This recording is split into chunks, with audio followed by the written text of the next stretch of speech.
Hello students, आज हम लोग साइंस का चैप्टर 3 आगे कंटिन्यू करेंगे और आज हम लोग सिर्फ दो टर्म पर चर्चा करेंगे। पहला टर्म है मॉलिक्यूलर मास और दूसरा टर्म है formula unit mass. Molecular mass और formula unit mass. Molecular mass क्या होता है? The sum of the atomic masses of all the atoms in a molecule of a substance. एक सब्सटेंस के मॉलिक्यूल में जितने भी एटम्स होते हैं, सभी एटम्स के एटॉमिक मासेस को ऐड करने के बाद जो सम आता है, जो टोटल आता है, वही मॉलिक्यूलर मास कहलाता है। एक बार फिर से अर्थ को समझिए। द सम ऑफ मतलब संख्याओं को जोड़ने के बाद जो आंसर आता है उसको सम कहते हैं ना, टोटल, योग। तो द सम ऑफ, किसका सम, किसका योग, किसका total? The atomic masses of all the atoms, सभी एटम के एटॉमिक मासेस का योग, टोटल। कौन से सभी atoms? In a molecule of a substance, एक सब्सटेंस के मॉलिक्यूल में, यानी कि एक सब्सटेंस के मॉलिक्यूल में जितने भी एटम्स हैं, सभी एटम्स के एटॉमिक मासेस को ऐड करने के बाद जो सम आता है, उस सम को कहते हैं मॉलिक्यूलर मास। तो इस तरह से पूरा डेफिनेशन क्या हुआ? What is molecular mass? Molecular mass is the sum of the atomic masses of all the atoms in a molecule of a substance। अब हुआ इसको एक्सप्रेस किस यूनिट में करेंगे। एटॉमिक मास के बारे में आपको पढ़ाया था। एटॉमिक मास का यूनिट क्या था? AMU, एटॉमिक मास यूनिट, जिसको कि आप मॉडर्न साइंस में सिर्फ U से लिखा जाता है, जिसको कि यूनिफाइड मास कहते हैं। एटॉमिक मास यूनिट को अब U में रिप्रेजेंट किया जाता है, जिसको कि यूनिफाइड मास कहते हैं। तो एटॉमिक मास को जोड़ रहा है, एटॉमिक मास तो यूनिफाइड मास में है, U में है, और उनको जोड़ने का बाद जो आंसर आएगा वो भी तो एटॉमिक मास यूनिट में ही होगा ना, यानी कि AMU में ही होगा। उसको भी हम लोग U से रिप्रेजेंट करेंगे, फॉर्मूला यूनिफाइड मास में रिप्रेजेंट करेंगे। तो क्या हो जाएगा? Molecular mass is expressed in AMU, atomic mass units, that is unified mass, यानी कि U। अब हम लोग इसको एग्जाम्पल से समझते हैं। एग्जाम्पल हम ले रहे हैं यहाँ पर, calculating molecular mass of H2O, that is water, HNO3 nitric acid.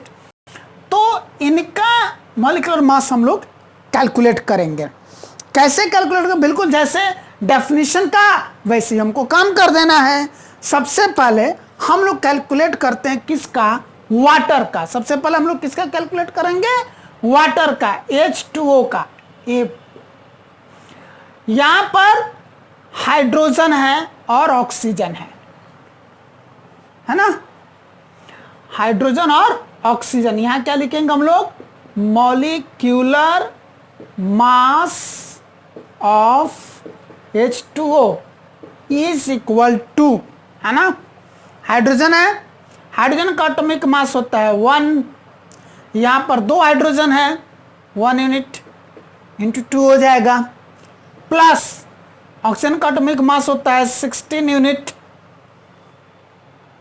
16 U, और ऑक्सीजन कितना? एक ही है, इसीलिए into 1।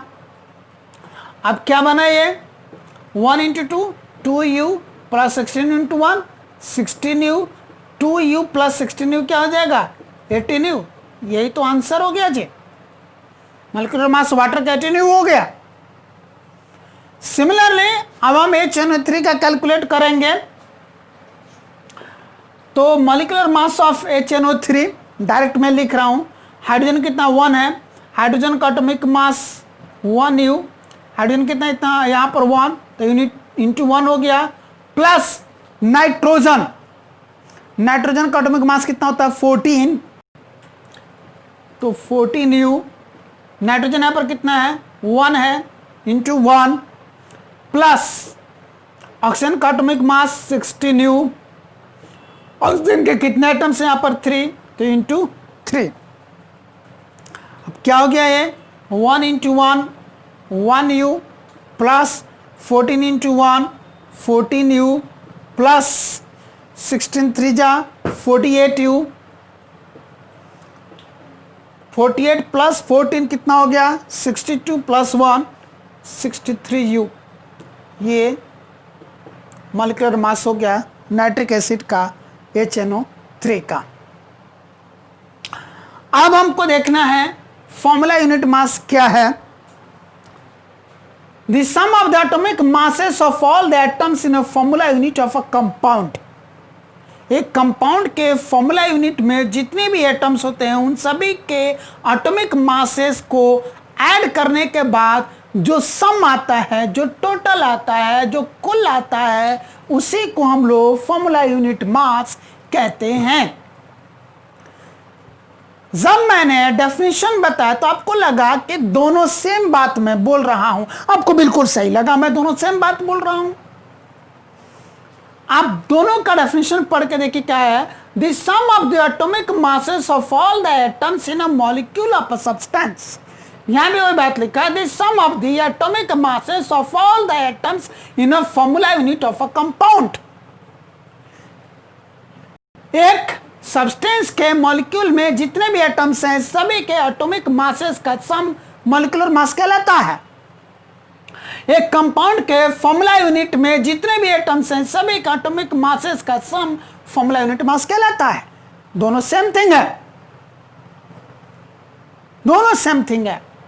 It is expressed in AMU atomic mass unit, क्योंकि एटॉमिक मासेस को ऐड किया गया। एटॉमिक मास यूनिट में यूनिफाइड मास में U में कैलकुलेट किया जाता है, तो जाहिर सी बात है जो मॉलिक्यूलर मास है वो भी AMU में ही होगा, यूनिफाइड मास में ही होगा। इसलिए यहां पर सारे कैलकुलेशन हमने U में की है। यहां भी हम एटॉमिक मासेस का ही सम निकाल रहे हैं, तो एटॉमिक मासेस को एटॉमिक मास यूनिट यानी कि यूनिफाइड मास में कैलकुलेट किया जाता है, तो जो फॉर्मूला यूनिट मास निकल करके आएगा वो भी AMU में ही आएगा, यानी कि यूनिफाइड मास में ही आएगा।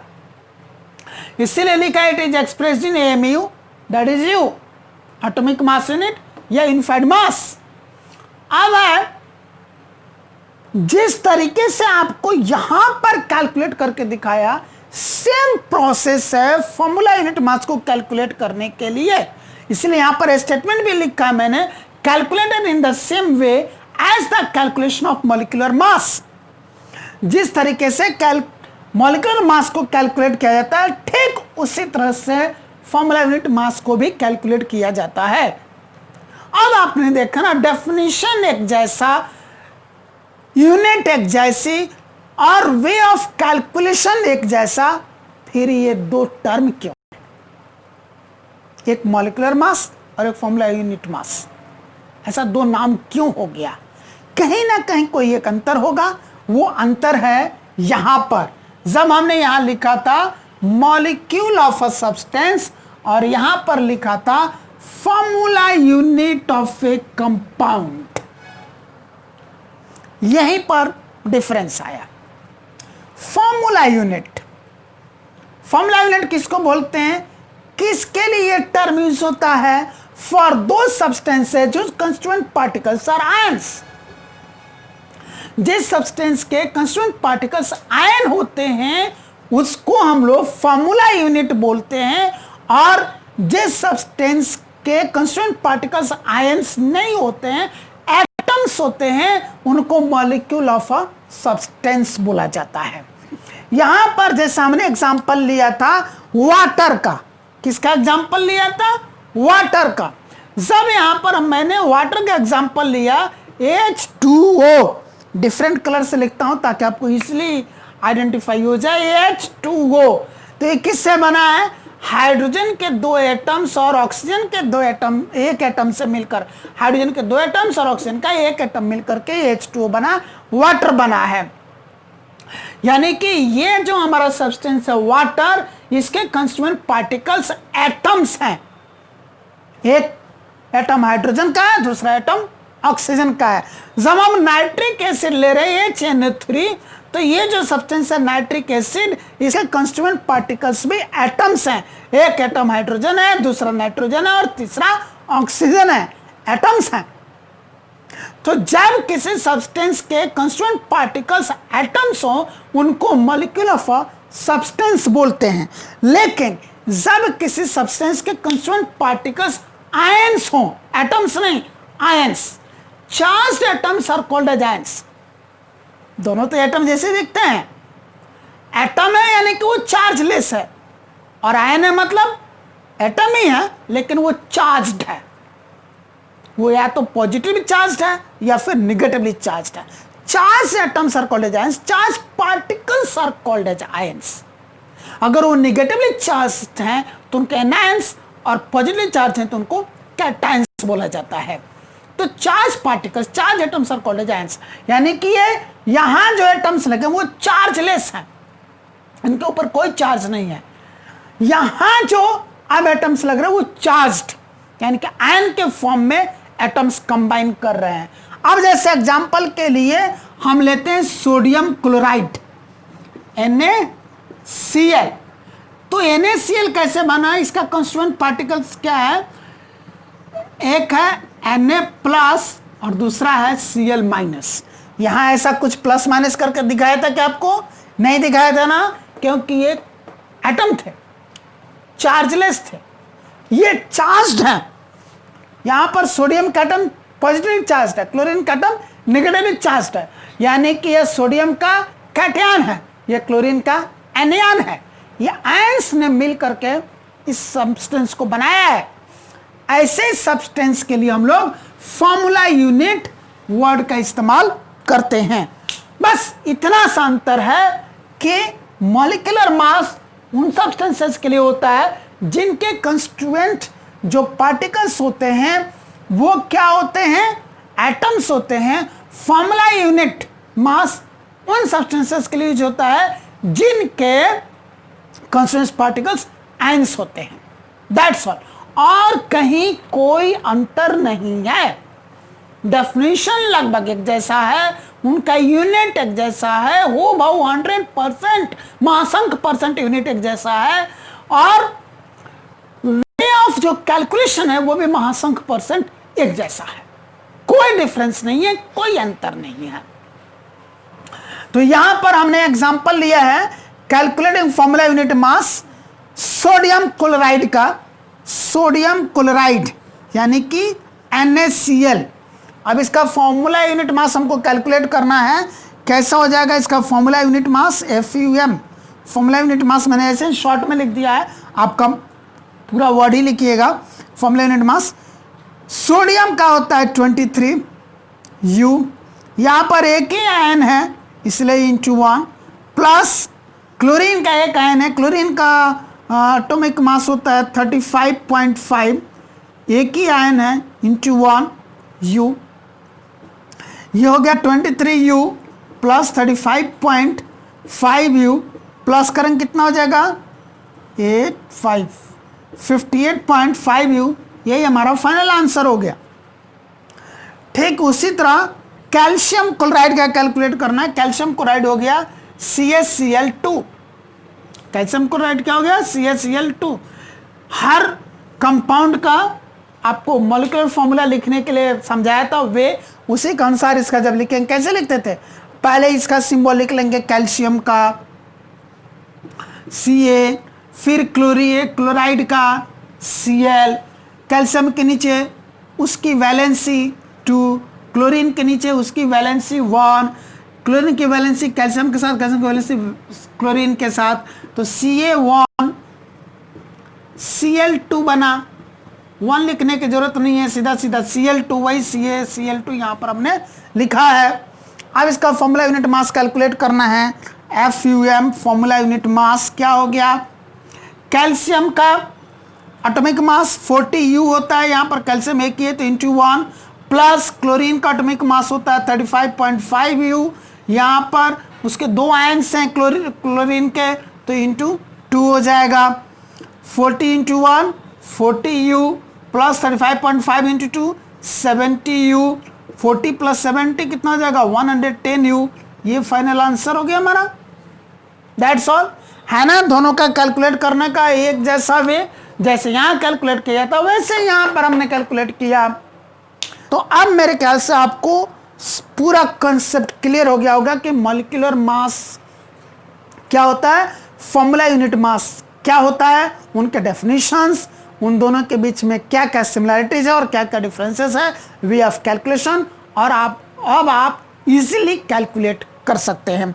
यहां पर पेज नंबर 40 पे कुछ ब्लू बॉक्स क्वेश्चंस दिए गए हैं। Calculate the molecular masses of H2O2, Cl2, CO2, CH4, C2H6, C2H4, NH3, then CH3OH, ये सब आपको कैलकुलेट करना है। इनके मॉलिक्यूलर मासेस, यानी कि जो सब्सटेंसेस दिए गए हैं इन सभी के कंस्टिट्यूएंट पार्टिकल्स क्या हैं, एटम्स हैं, इसीलिए यहां पर बोला गया मॉलिक्यूलर मास कैलकुलेट करने के लिए। क्वेश्चन नंबर 2 है calculate the formula unit masses of ZNO, NH2O, K2CO3।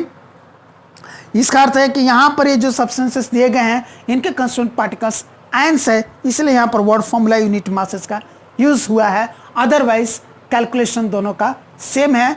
और इसमें से आपको लगभग सभी के एटॉमिक मासेस मालूम होंगे। जिनके नहीं मालूम है, शायद एनसीईआरटी वालों को भी मालूम था कि आपको नहीं मालूम होगा, तो उन्होंने यहाँ पर हिंट में भी दे दिया है कि किसका एटॉमिक मास कितना यूनिट होता है। आप वहाँ से हिंट लेकर के इसको खूब अच्छी तरह से प्रैक्टिस करें, जो मैंने बताया उसको भी और इसको भी। आज आप सिर्फ और सिर्फ इस कंसेप्ट पर मास्टर पेज कमांड हासिल करें। फिर जब हम अगली क्लास में मिलेंगे तो आपको समझाएंगे मूल कंसेप्ट। Thank you.